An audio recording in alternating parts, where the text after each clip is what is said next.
ঝিনাইদহে বিয়ের একদিন পরে টুম্পা খাতুনকে জোরপূর্বক গণধর্ষণের অভিযোগ। ঝিনাইদহ সদর উপজেলার ১০ নং হরিশঙ্করপুর ইউনিয়ন কোদালিয়া গ্রামে বিয়ের একদিন পর চাচার বাড়ি থেকে ফেরার পথে সন্ধ্যা ৭টা ৩০ মিনিটের সময় কয়েকজন বখাটে জোরপূর্বকভাবে তার হাত পা ও মুখ বেঁধে মাঠের ভেতরে সবজি খেতে মোসাম্মৎ টুম্পা খাতুনকে ধর্ষণের চেষ্টা করেন। আমাদের বাসায় আইছি, আসার পর স্বাস্থ্য বন্ধুর বাসায় যাচ্ছি। যাওয়ার পর ওরকম ৪ জন আর কি আমার পিছন থেকে এসে আমার মুখ ধরছে, কেউ কেউ পা ধরছে, কেউ হাত ধরছে। ধরার পর আমার এরকম মাঠে নিয়ে গেছে। নিয়ে যাওয়ার পর অনেক কিছুই করার চেষ্টা করছে এবং মেরে ফেলতেও চাইছে। তো আমি ওই ৪ জনকে চিনতে পারছি। জাহিদ ছিল, তারপরে সেকেন্ড ছিল, মুতাকাব্বির ছিল, আর সম্রাট ছিল। এ ঘটনায় এলাকায় তোলপাড় সৃষ্টি হয়েছে।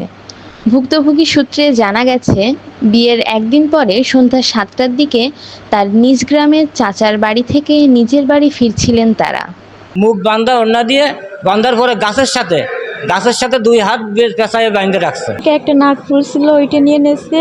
গলায় একটা সোনের চেন ছিল, আর কানের দুল ছিল, এইগুলো নিয়ে চলে গেছে। আমার চাচাতো বোন গতকাল ওর বিয়ে হয়েছে।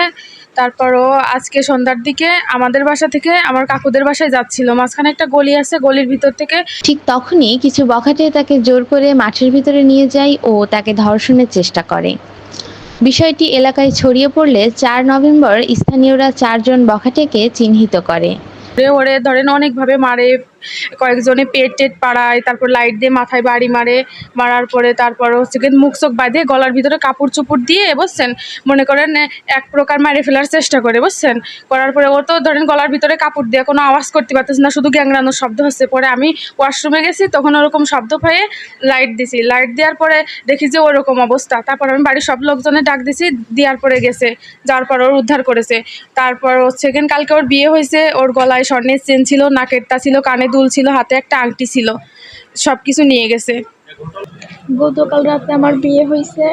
হওয়ার পর আমাদের বাসার কিছু ছেলে আর কি আমার অনেক ডিস্টার্ব করতো। করার পর আর কি ওরা ওরকম পিছন থেকে ৪ জন আইছিল। এসে পিছন থেকে কেউ মুখ ধরছে, কেউ হাত ধরছে, কেউ পা ধরছে, ধরে এরকম আমারে মাঠে নিয়ে গেছে। আমার তো নষ্ট করবে, আবার মেরে ফেলবে, মেরে ফেলার নেশাই ছিল। এখন আমার এক জায়গায় বিয়ে হয়েছে, ওইখান থেকে এখন আমার কিভাবে কি করতে হয়, ওইখানে আমার সংসার করতে দেবে না, ওই জন্য আর কি এরকম করছে। তারিকুল ছিল, আর ওই যে সম্রাট ছিল, মুতাকাব্বির ছিল, হরিশঙ্করপুর তামিম নাম করে একটা ছেলে। তাদের মধ্যে ছিলেন তরিকুল, রানা, জাহিদ ও সম্রাট। প্রশাসনের কাছে সুদৃষ্টি কামনা করছেন ভুক্তভোগীর পরিবার ও এলাকাবাসী।